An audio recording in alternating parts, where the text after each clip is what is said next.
Setan itu hanya membisikkan saja. Ya, dia datang ke hati kita, kemudian dibisikkan saja itu.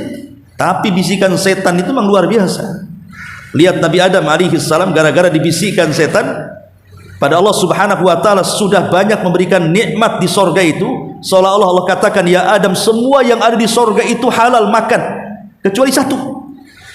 Dari ribuan nikmat yang ada di sorga itu, cuma satu tidak boleh dekati. Tapi setan datang kepada Adam, dibuatnya penasaran dengan pohon yang satu itu. Coba. Kemudian setelah penasaran nengok pohon itu, dimasuki lagi was-was, sudah petik aja, makan aja. Akhirnya pula makan terusi dari sorga. Nah, kalau sekelas Adam alaihi salatu wassalam, Abul Bashar, manusia pilihan, bisa melanggar larangan Allah subhanahu wa ta'ala hanya karena mengikuti was-was syaitan, bagaimana pula kita?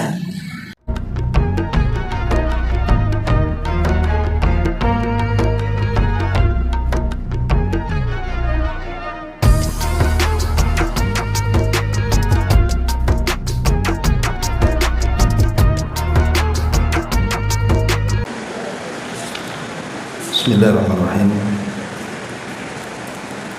Assalamualaikum warahmatullahi wabarakatuh. Alhamdulillah wassalatu wassalamu ala Rasulillah wa ala alihi wa sahbihi wa mawalah wa la hawla wa la quwwata illa billahi wa ba'd. Alhamdulillah, segala puja dan puji hanya milik Allah subhanahu wa ta'ala. Salawat dan juga salam kita hadiahkan kepada Rasul kita Nabi besar Muhammad sallallahu alaihi wasallam. Dan kita masuk masih pada bab keempat, dan kita baru membahas hadis pertama, dan kita masuk pada hadis kedua, hadis yang ke-26.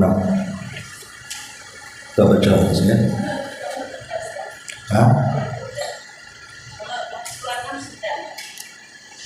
Sudah.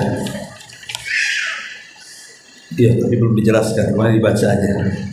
Kemarin fokus di pembahasan mani, ya.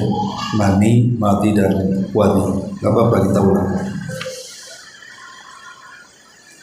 An Abbad ibn Tamim an Abdullah ibn Zaid ibn Asim al-Mazani radhiyallahu anhu qala syukiya ila Nabi sallallahu alaihi wasallam ar-rajul alladhi yukhayyalu ilayhi annahu yajidu shay'an fi salati faqala la yansarif hatta yasma' sautan aw yajida rihan. Dari Abbad ibn Tamim bahwa Abdullah ibn Zaid ibn Asim al-Mazini radhiyallahu anhu, dia menuturkan bahwa Rasul sallallahu alaihi wasallam ditanya tentang orang yang seolah-olah merasakan sesuatu ketika mengerjakan salat. Maka Nabi sallallahu alaihi wasallam menjawab, janganlah dia pergi membatalkan salatnya sebelum mendengar suara atau mencium bau. Wan Ummu Qais binti Mihsan al-Asadi annaha atat bibnin laha saghirin lam ya'kul at-ta'am ila Rasulillah sallallahu alaihi wasallam fa ajlasahu fi hijrihi fa bala ala thawbihi fada'a bima'in fa nadahahu ala thawbihi wa lam yaghsil. Ummu Qais bintu Mihsan al-Asadiyah menuturkan bahwa dirinya datang kepada Nabi sallallahu alaihi wasallam membawa anak laki-laki yang masih kecil dan belum makan sesuatu. Maka Nabi kemudian menundukkan anak itu di atas pangkuan. Bayi itu lantas ngompol di atas pakaian Nabi. Beliau meminta air lalu memercikannya pada pakaian dan tidak membasuhnya. Baik. Ma'asyiral muslimat yang dimuliakan Allah subhanahu wa ta'ala, hadis yang ke-26. Hadis ini menjelaskan kepada kita di antara perkara-perkara yang termasuk membatalkan sholat adalah mengeluarkan angin atau kentut, baik sifatnya memiliki suara atau tidak memiliki suara, dan mencium baunya. Kalau kita perhatikan hadis ini, ada satu faedah besar tentang larangan mengikuti was-was. Dalam hadis ini ada larangan bagi kita kaum muslimin untuk mengikuti was-was. Karena di sini laki-laki dalam hadis ini dia dihayalkan dalam salatnya, seolah-olah ada was-was dalam hatinya bahwa dia mendapati sesuatu, boleh jadi dalam bentuk bunyi dalam perut kita atau yang lainnya. Maka Nabi SAW untuk menghilangkan was-was dari orang ini langsung memutus dengan mengatakan la yansharif, jangan kau batalkan sholatmu, karena itu hanya was-was saja. Artinya kalau hanya suara perut maka tidak membatalkan sholat, karena sifatnya di dalam. Lain kalau sudah keluar, kentut ataupun buang hajat kecil ataupun besar kan sudah keluar. Tapi kalau masih di dalam, jangan bercerita tentang kentut dalam perut. Dalam perut ini macam-macam ada kan ini, termasuk kotoran, najis ataupun kencing, ada semua dalam perut. Tetapi selama itu berada di dalam maka tidak mempengaruhi sholat, kecuali kalau keluar, maka itu baru mempengaruhi sholat. Dari sini Nabi SAW ingin menasihati kepada siapapun yang terkena was-was untuk meninggalkan was-was, karena was-was ini sangat bahaya. Lalu apa penyebab kenapa kemudian seseorang itu terjadi was-was dan apa cara mengobatinya? Karena ini banyak sekali pertanyaan seputar was-was di sini. Masyiral muslimat yang dimuliakan Allah Subhanahu wa taala, Al-Imam Ibnul Qayyim rahimahullahu taala ketika bicara soal was-was ini, beliau mengatakan bahwa was-was itu tidak terjadi kecuali karena dua perkara. Jadi was-was syaitan untuk mengganggu anak Adam itu tidak terjadi kepada seseorang kecuali karena dua perkara penyebabnya. Yang pertama, kata beliau, was-was itu ditimbulkan karena kerusakan akal. Jadi akal seseorang sakit. Dari sini kita tahu bahwa was-was itu tidak mesti dari setan. Bisa saja karena terganggu kesehatan, mungkin masalah hormonnya atau apanya, sehingga menimbulkan was-was. Maka yang seperti ini seseorang harus datang ke dokter, khususnya ke psikiater atau dokter-dokter yang memang menangani kejiwaan. Karena boleh jadi mungkin ada masalah di akalnya, boleh jadi mungkin karena kecelakaan kemudian terbentur kepalanya, atau karena kesehatan terganggu maka menjadikan seseorang mudah was-was. Ini yang pertama. Dan yang kedua tentunya disebabkan karena gangguan syaitan. Dan itu yang banyak. Ya, yang banyak seseorang itu terjerumus kepada was-was itu karena gangguan syaitan. Memang setan sengaja untuk mengganggu ibadah kita supaya tidak diterima Allah Subhanahu wa taala. Dan was-was ini juga terjadi bukan hanya dalam bab ibadah. Dia masuk pada segala lini kehidupan manusia, baik dalam bab akidah, baik dalam bab ibadah, baik dalam bab muamalah. Itu was-was masuk di sini.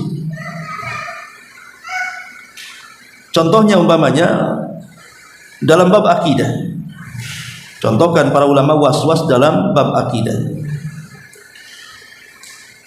Terkadang syaitan ini masuk dalam akidah seseorang, kemudian dihayalkan dalam pikirannya tentang siapa yang menciptakan langit, siapa yang menciptakan bumi, siapa yang menciptakan gunung-gunung dan lautan, dan berakhir kepada pertanyaan siapa yang menciptakan Tuhan. Dan ini kan menjadi was-was. Awalnya tidak ada masalah, dia berpikir siapa yang menciptakan langit, ya jawabannya Allah. Siapa yang menciptakan bumi, ya jawabannya Allah. Begitu juga gunung, lautan dan yang lainnya. Tapi setan kemudian masuk memberikan was-was sampai pertanyaannya, siapa yang menciptakan pencipta? Kalau seandainya semua makhluk diciptakan Allah, lalu siapa yang menciptakan Allah? Lah kalau sampai kemudian pikiran kita sampai memikirkan siapa yang menciptakan Tuhan kita, maka kata Nabi SAW, fasta'id billahi, maka segeralah dia berlindung kepada Allah dari syaitan untuk memutus was-was tadi. Langsung kita tahu, jangan diteruskan, karena pertanyaan ini sudah mengarah kepada pertanyaan kufur ya. Ini dalam bab akidah. Kemudian yang kedua, terkadang was-was juga masuk dalam bab ibadah, dan ini yang paling banyak. Yang paling banyak itu was-was masuk dalam bab ibadah, entah masuk dalam sholat, entah masuk dalam wudu, entah masuk dalam puasa, dan begitu seterusnya. Makanya kita lihat orang-orang yang terkena penyakit was-was dalam ibadah ini cenderung hulu dalam ibadah, cenderung berlebihan melampaui batas dalam ibadah. Contoh orang yang berwudu, saya itu pernah melihat orang yang sholat itu kok pada basah pakaiannya. Apakah dia sudah mandi atau apa, rupanya dia berwudu berkali-kali. Jadi sampai ke cipratan wudunya itu terkena pakaiannya. Jadi kesannya kayak kehujanan gitu. Jadi orang was-was itu bisa nguras bak mandi itu. Karena dikiranya wudu pertama tidak sah, kemudian wudu lagi, habislah airnya. Lah ini kan was-was ini yang seperti ini. Ataupun setan ini masuk dalam bab sholat. Kita lihat ada orang yang sholat itu terkena was-was sampai takbiratul ihram itu tidak jadi-jadi. Allahu Akbar, tak jadi lagi. Allahu Akbar, tak jadi. Sampai 10-20 kali. Sampai imam sudah salat dia mesti takbir aja. Agak repot itu ya. Jadi memang sengaja setan itu masuk di situ. Atau masuk dalam bacaan. Kadang-kadang kayak orangnya sih sebenarnya tidak terbata-bata ngomongnya, lancar, tapi kadang-kadang setan masuk ke lidahnya, kadang membaca bismillah saja bis gitu ya. Jadi kayak susah mau menyebut bismillah itu. Jadi Allahu Akbar dia gitu ya, kayak orang gagap akhirnya, padahal sebenarnya dia tidak gagap. Tapi memang setan masuk di situ supaya kita was-was, akhirnya mau mengucapkan sesuatu itu kayak berat tadi. Ini kan dari setan ya. Atau terkadang seseorang diragu-ragukan tentang berapa jumlah rakaat. Ini yang banyak terjadi. Tadi saya sholat 3 rakaat ke 4 rakaat, sudah selesai kah belum selesai? Nah, tetapi Nabi SAW memberikan solusi bagi was-was yang seperti ini. Kalau seseorang ragu tentang rakaat sholat apakah 3 ataukah 4, maka ambil yang paling sedikit. Berarti kalau dia ragu-ragu 3 atau 4, tetapkan 3 tambah 1, lakukan sujud sahwi, selesai ya. Sebab kalau kita mengambil yang terbanyak, nanti was-wasnya nggak hilang. Oh jangan-jangan 3, jangan-jangan 3. Tapi kalau umpamanya kita mengambil yang sedikit, kalaupun seandainya was-was, kan bilangan rakaatnya sudah pas. Kalaupun seandainya lebih, kan sudah sujud sahwi di situ. Jadi lebih selamat kan gitu ya. Jadi tetapkan kepada yang yakin, kemudian lakukan sujud sahwi. Nah itu juga terjadi kepada salah seseorang yang sedang sholat. Kadang-kadang dilupakan soal jumlah rakaat. Ataupun seperti hadis ini. Hadis ini menceritakan tentang seseorang yang ragu-ragu apakah dia kentut atau tidak. Dibuatnya oleh setan itu was-was dalam bunyi-bunyian dalam perut. Maka Nabi SAW memberikan solusi, la yansarif hatta yasma'a sautan aw yajida riha. Jangan batalkan sholatmu sampai betul-betul engkau mendengar suaranya atau mencium baunya. Ataupun tidak ada suara, tidak bau, tapi kita yakin kita kentut. Ya, kan ada kentut itu enggak ada suaranya, dan tidak ada baunya gitu. Tapi kita yakin kita kentut. Maka kalau kita yakin kita kentut, yakin itu tidak bisa mengalahkan keraguan. Makanya tetap batal salatnya. Ma'asyiral muslimat yang dimuliakan Allah Subhanahu wa taala. Jadi intinya jangan sampai kemudian kita terkena was-was, karena was-was dalam ibadah ini bisa merusak ibadah atau minimalnya mengurangi kesempurnaan ibadah jadinya. Yang harusnya takbiratul ihram bersama imam mendapatkan 1 rakaat, sampai rakaat pertama dia masih takbiratul ihram saja, dia kan ketinggalan tuh 1 rakaat. Jadi kayak orang masbuk jadinya. Jadi bisa mengurangi jadinya kan kualitas salat dan juga pahala salat. Ini sering terjadi dalam bab wudu atau bab muamalah, ya, ataupun bab puasa, was-was dia. Ini sudah masuk atau tidak? Sudah masuk atau tidak kan itu?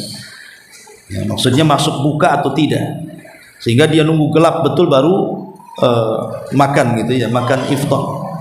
Padahal tidak boleh kita ini mengakhirkan buka. Justru Nabi SAW merintahkan kita menyegerakan berbuka. Kalau sudah tank keluar maghrib, ya buka langsung gitu ya. Mungkin ketika listrik mati nggak dengar azan, akhirnya was-was, nunggu gelap sajalah kan gitu. Karena ketika kita mengakhirkan buka itu tasyabuh dengan orang-orang ahli kita. Ahli kita puasa, kita juga puasa, cuman kita menyegerakan berbuka, mereka mengakhirkan berbuka. Tapi sengaja setan membuat puasa supaya ibadah kita menyelisih sunnah Nabi sallallahu alaihi wasallam. Ma'asyiral muslimat yang dimuliakan Allah Azza wa Jalla, ataupun masuk dalam bab muamalah. Was-was itu masuk dalam bab muamalah. Baik, seseorang sudah janji hendak membeli sesuatu dan sudah deal. Artinya sudah selesai akadnya. Tinggal bayar saja dan menerima barang. Terkadang setan lupa, setan datang melupakan kita. Tadi kita sudah ada akad atau tidak? Ada akad atau tidak? Padahal sudah ada kan itu. Ataupun mungkin masuk dalam muamalah yang lebih luas dalam rumah tangga. Terkadang suami sampai was-was, apakah saya menceraikan istrinya atau tidak. Nah itu masuk ke situ. Jadi was-was ini memang sangat bahaya sekali, karena memang syaitan sengaja untuk merusak anak Adam. Ma'asyiral muslimat yang dimuliakan Allah Azza wa Jalla, Al-Imam An-Nawawi rahimahullahu taala ketika memberikan catatan kepada hadis ini, beliau mengatakan ma'nahu, ketika beliau mengatakan dari kalimat la yansarif hatta yasma sautan aw yajida rihan, sampai ke mendengar suara atau baunya. Beliau mengatakan ma'nahu, maknanya ya'lamu wujuda ahadihima, dia mengetahui adanya salah satu dari keduanya, wala yushtaratus sama wasam, dan tidak disyaratkan harus mendengar suara atau mencium bau, bi ijma'il muslimin, dengan kesepakatan kaum muslimin. Wala farqa fi syakki baina an yastawi al ihtimalani fi wuqu'il hadathi wa adami aw yatarajjah ahaduhuma aw yaghlib ala dhannihi fala wudhu'a alaihi bi kulli halin. Ataupun umpamanya seseorang ragu-ragu antara kentut atau tidak, ya. Maka ragu-ragu ini dan keraguan-raguannya ini anggap saja umpamanya 50-50. Maka tidak boleh kemudian kita mengikuti keraguan-raguan tersebut, tetapi kembalikan kepada hukum asal. Umpamanya 50-50 ini, tadi saya keluar angin atau tidak ya dalam sholat, ya, perasaan keluar tapi enggak kan itu ya. Ini kan ada 50-50 nih. Maka kalau yang seperti ini jangan mengikuti was-was, tapi kembalikan hukumnya kepada hukum asal. Hukum asal, ibu sedang sholat berarti punya wudu. Namanya orang sholat pasti punya wudu kan begitu. Itu hukum asalnya. Berarti tetapkan kepada hukum asalnya, batalkan was-wasnya. Berarti ibu masih sah sholat. Beda kalau ibu belum wudu, kemudian timbul was-was, saya sudah wudu atau belum? Ya belum wudu lah kan gitu. Namanya belum wudu. Kembalikan kepada hukum asalnya. Tapi kalau sudah sholat atau sedang sholat, maknanya kan tidak mungkin sholat tanpa wudu. Maka kembalikan kepada hukum asal supaya menghilangkan was-was tadi. Adapun bagaimana caranya supaya kita terhindar dari was-was ini? Pertama, al-isti'adzatu billahi minasyaitonir rajim. Pertama, baca ta'awudz, baca a'udzubillah. Kita berlindung kepada Allah Subhanahu wa taala dari syaitan, karena memang was-was itu kebanyakan datang dari setan. Walaupun ada tadi saya katakan was-was itu datang dari kesehatan. Dan ini paling mujarab, karena Allah Subhanahu wa taala mengatakan, wa imma yanzaghannaka minasyaitani nazghun fasta'idz billahi innahu samiul alim. Apabila datang kepadamu gangguan dari setan berupa was-was, maka segeralah ta'awudz, meminta perlindungan kepada Allah Subhanahu wa taala. Ini yang pertama. Yang kedua, al-ilmu. Ilmu yang bisa menghilangkan was-was itu adalah ilmu. Karena orang jahil selalu was-was. Selalu was-was gitu, ini boleh atau tidak, haram apa halal, ya, yang ini tuh bid'ah atau sunnah. Ya, jadi orang yang jahil itu selalu was-was tentang hukum karena dia tidak punya pengetahuan tentang itu. Akhirnya menerka-nerka. Maka supaya menghilangkan perasaan was-was itu belajar. Karena dengan ilmu itulah bisa menghilangkan was-was. Akhirnya dia punya pengetahuan tentang bagaimana cara menghadapi was-was. Kemudian yang ketiga, al-mudawamatu ala adhkar. Kalau bisa senantiasa berzikir kepada Allah Subhanahu wa taala. Karena zikir itu salah satu benteng kita menghadapi setan. Kemudian yang keempat, qat'u al-irtirsali. Jangan mengikuti was-was. Jadi kalau sudah datang was-was, jangan terus dipikirkan, tapi cari solusi. Ya. Sebagaimana Nabi SAW memberikan solusi di sini kan, orang dihayalkan dalam sholatnya apakah dia kentut atau tidak, padahal baru suara perut kan gitu. Maka jangan diteruskan tuh was-wasnya. Makanya Rasul mengatakan, la yansarif hatta yasma'a sautan aw yajidariha. Jangan batalkan sholatmu, kata Rasul. Jangan diteruskan, jangan batalkan, sampai engkau memiliki bukti gitu ya, dengan suara kentut atau dengan baunya. Kemudian yang kelima, suhbatul akhyar. Cari teman yang baik. Cari teman yang baik, cari teman yang memang mengetahui pengetahuan. Bisa saja kemudian dia menasihati. Kalau kita sedang was-was, kita bisa bertanya. Kita bisa minta nasihat kepada teman yang baik itu. Termasuk juga yang nomor 6, kathratu du'a wal iltija'a ila Allah azza wa jalla. Fa innallaha huwal ladzi yaqdarul bala atau yuqaddarul bala wa huwal ladzi yadfa'u. Perbanyak doa dan serahkan sepenuhnya kepada Allah, karena sesungguhnya Allah lah yang mentakdirkan adanya bala. Yang menciptakan was-was itu kan Allah, dan yang menghilangkan was-was juga Allah. Karena was-was ini bagian ibtila, ujian Allah kepada hamba-hambanya, bisa melawan atau tidak. Maka banyak-banyak berdoa agar kita tidak mudah diganggu setan. Termasuk juga al-mujahadatu wal musabah. Lawan, jangan biarkan was-was itu ada pada diri kita, tapi kita lawan. Kemudian juga kasratu qiraatil Qur'anil Karim at-tadabburi wa fahmi ma'ani. Perbanyak membaca Al-Qur'an, ya kalau bisa juga tadabbur. Karena bagaimanapun setan itu sangat takut dengan bacaan Al-Qur'an.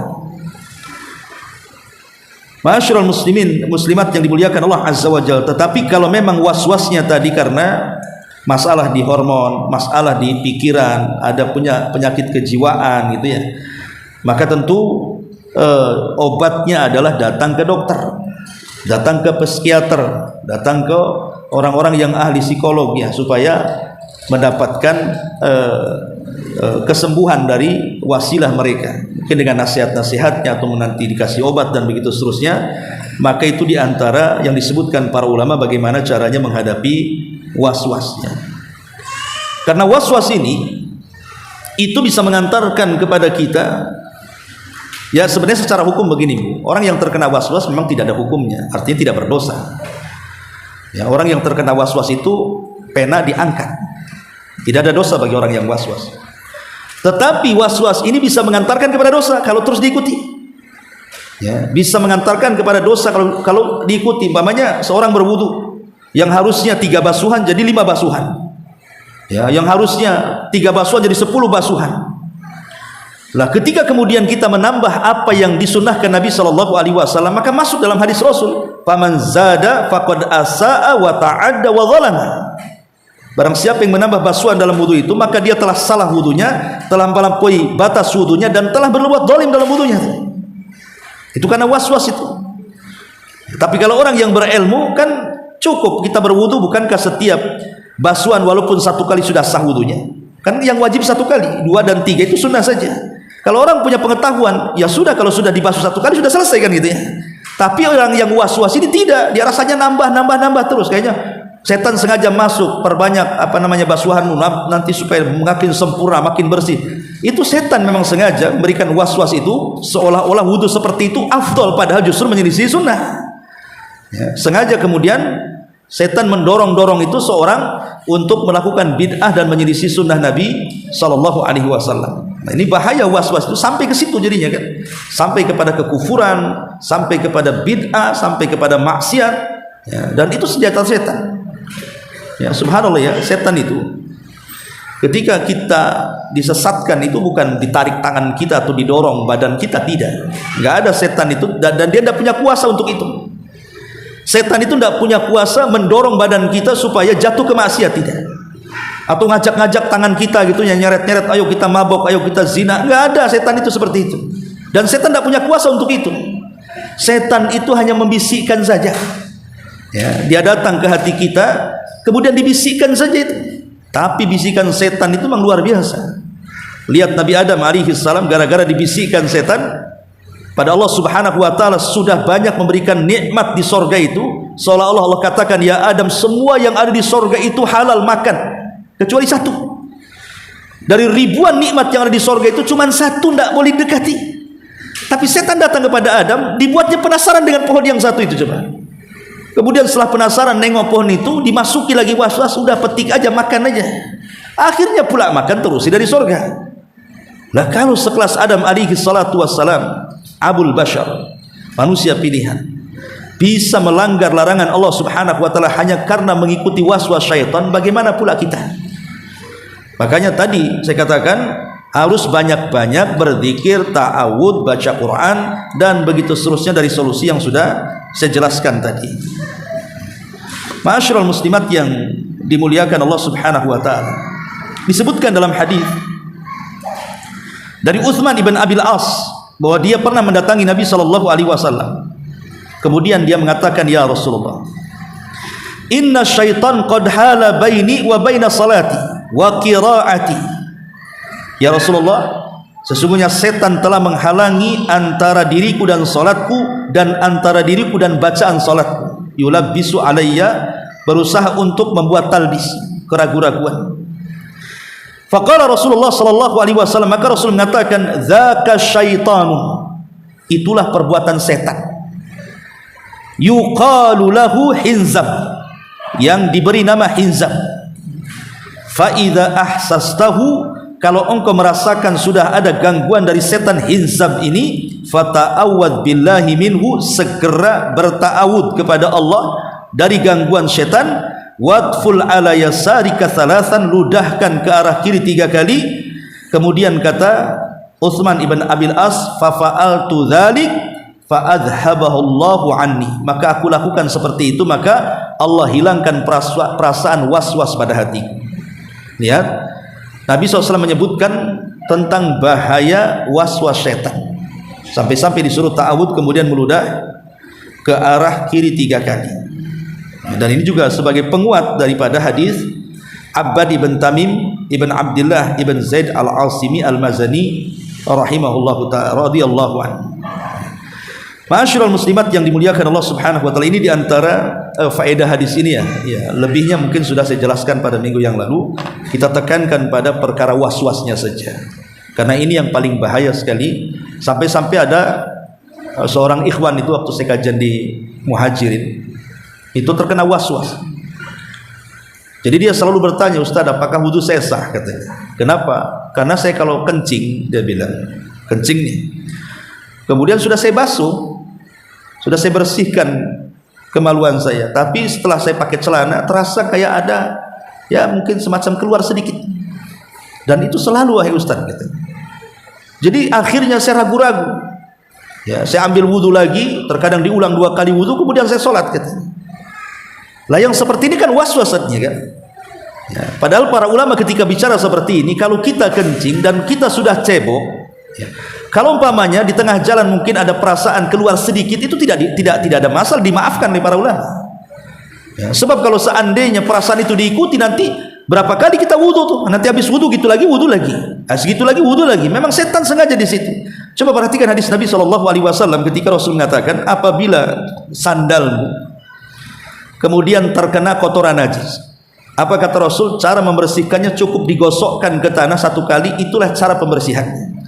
Pertanyaannya, sandal yang menginjak kotoran, umpamanya ada kotoran manusia keinjak sandal, kemudian digosok satu kali ke tanah, pertanyaan bersih atau tidak? Nggak akan bersih. Walaupun mungkin bersih kotorannya, baunya juga masih ada kan. Tapi Rasulullah SAW mengatakan begitulah cara pembersihannya. Tidak pula kemudian kita berpikir itu kan masih kotor, berarti kita harus cuci lagi. Itu sudah ta'addi namanya, menyelisih sunnah kan gitu. Yakin sajalah sudah bersih, kata Rasul bersih, ya bersihlah, selesai gitu. Ataupun umpamanya seseorang yang kata Nabi SAW, pakaian perempuan itu kan kadang-kadang melebihi satu jengkal dari mata kaki atau mungkin lebih kan, diseret kan gitu ya.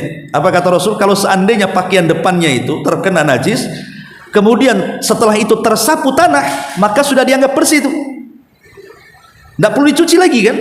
Berarti menunjukkan sebenarnya Islam itu simple. Tapi kalau kita mengikuti was-was, ya nggak selesai lah ya. Oh itu kan kotorannya masih pakainya masih bau, ini harus dicuci macam-macam ya. Ini mempersulit agama namanya ya. Maka kewajiban kita adalah mencukupkan perintah Nabi. Kalau Nabi mengatakan A, lakukan, Anda perlu ada was-was di situ. Nah ini menunjukkan bagaimana Islam itu agama yang mudah, agama yang simple, tidak memberatkan dan tidak harus berlebihan dalam ibadah. Ikutilah perintah baik Al-Quran atau sunnah Nabi sallallahu alaihi wa ala alihi wasallam. Ini tambahan keterangan tentang hadis la yansarif hatta yasma'a sautan au yajida rihan.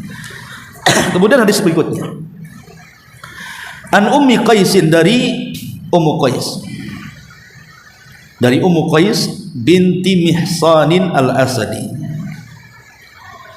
Ummu Qais dalam hadis ini dia adalah saudari dari Imran ibn Mihsan, Ukasa ibn Mihsan al-Asadi.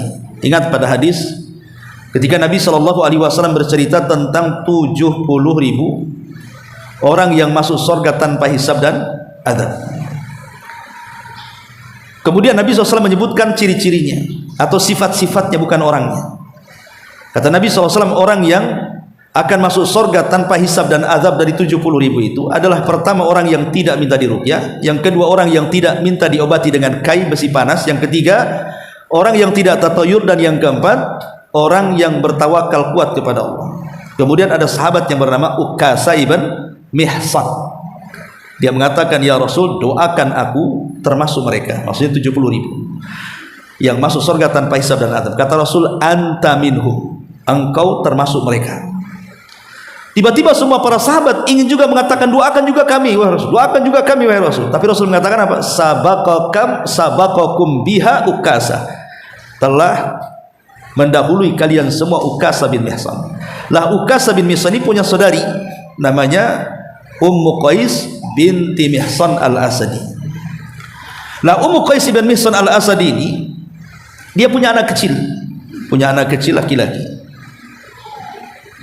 Karena akan dibedakan antara anak bayi laki-laki dengan anak bayi perempuannya, dibedakan. Dalam Islam itu dibedakan hukum cara membersihkan najisnya, sama-sama najis. Ya, kencing, yang namanya kencing manusia, mau bayi, mau remaja, mau dewasa, mau tua, tetap najis.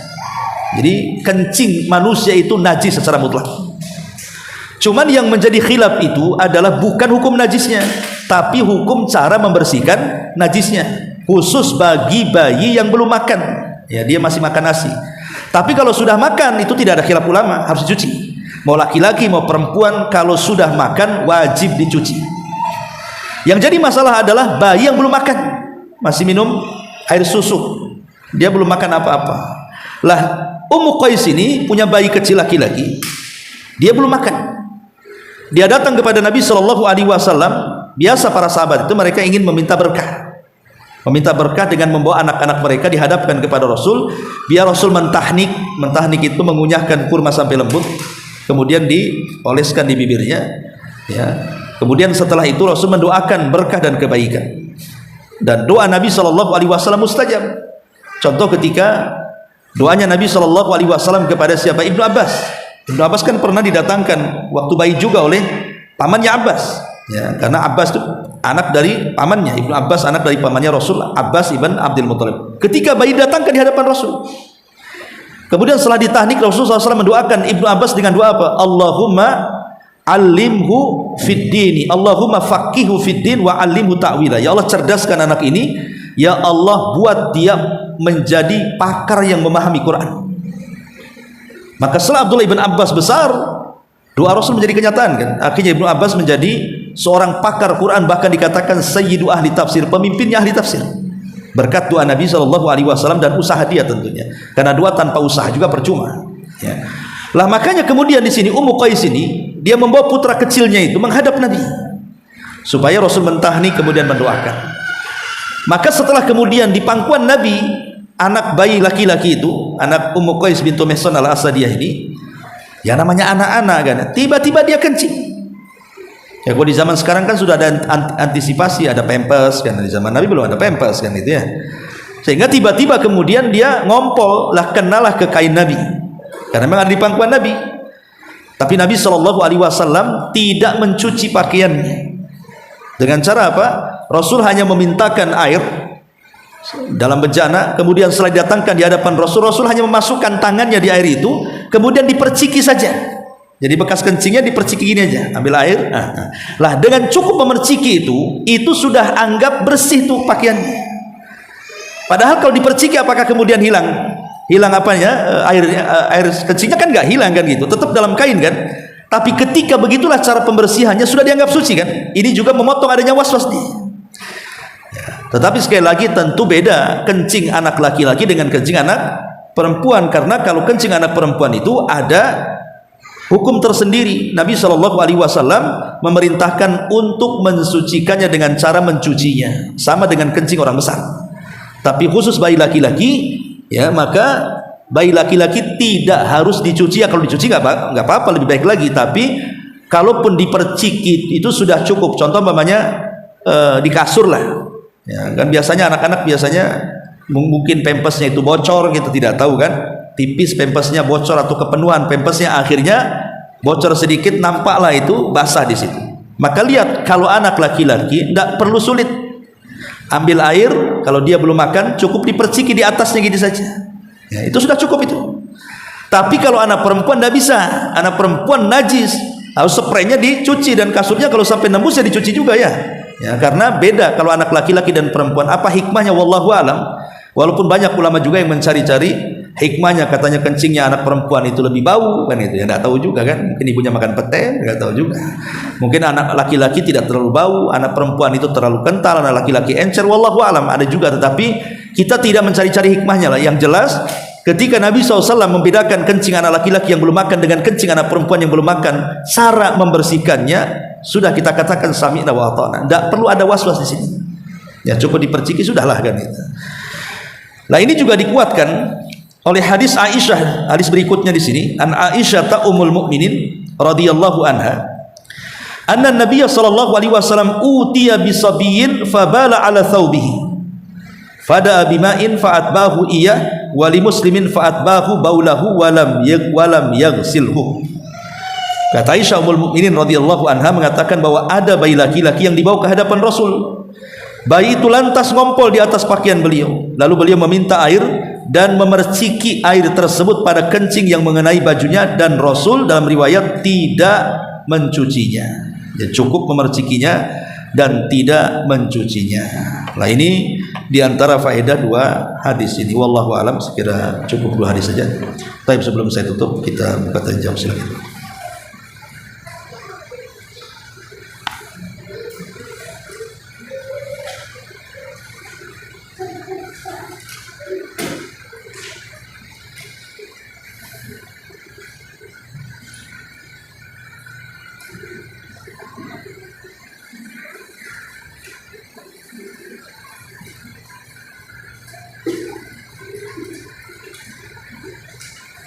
Ada? Baik, belum ada. Kita tutup. Subhanallah bihamdika, asyhadu an la ilaha illa anta, astaghfiruka wa atubu ilaik.